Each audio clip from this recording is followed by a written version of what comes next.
wacho tisu Pene nyika nguwa tiyoyi Katifambire nyaya itizeko waka nyika yedu Wanu wacho tisu Mawindi nguwa tiyoyi Katifambire nyaya itizeko waka nyika yedu Wanu wacho tisu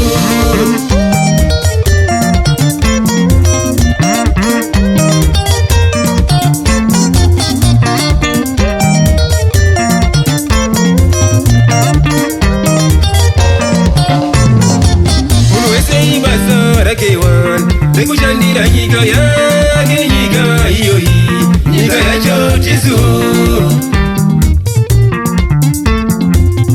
Iti uchiwasikana Ariko waka nyika yake nyika iyoyi Nyika yacho tisu Chiwenga na moati Ariko waka nyika yamo inga wani Nyika yacho tisu Chivayo inga wani Ali kushandira nyika yake nyika iyoyi Nyika yacho tisu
Zake zikatire nyika imwe Anu wacho tisu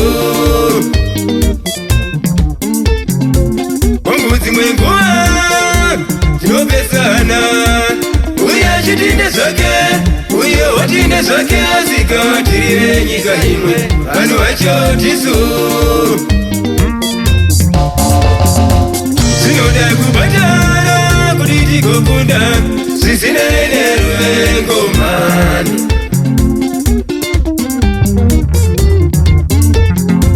Sinoda kubatana Kuditi kukunda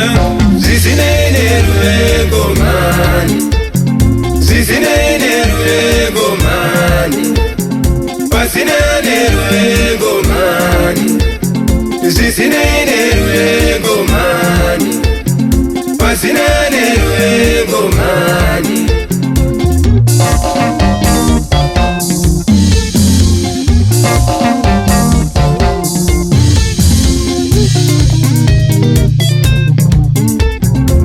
Onguzi mwenguwa Tinopesana Uya chitinde zake Uya watinde zake zikatire nyika imwe Anu wacho tisu Onguzi mwenguwa Tinopesana Uya chitinde zake Uya watinde zake zikatire nyika imwe Anu wacho tisu Sinoda kubatana Kuditi kukunda Sisinene ruengo mani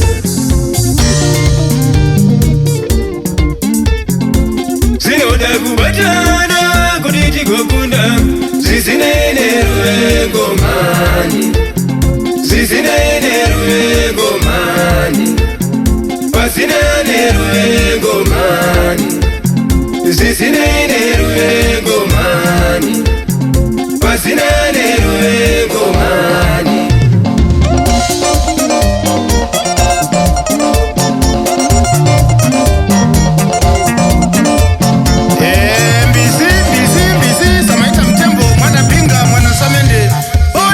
Zambia,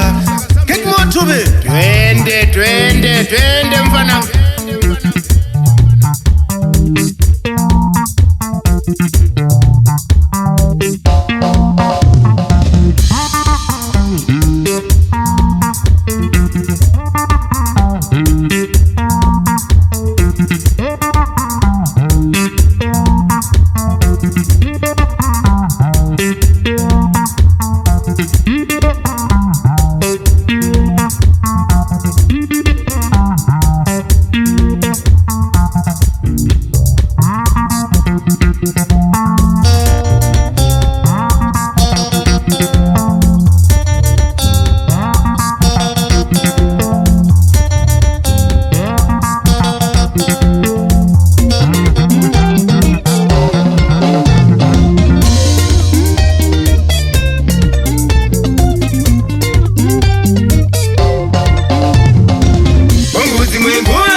Chitinde zake,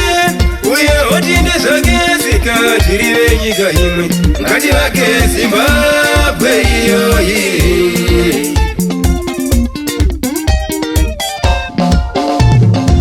Zvinoda kubatana, ahunde, izvi ndezvekuvaka nyika. Zvisinei rwengomani, izvi ndezvekuvaka nyika. Zvisinei rwengomani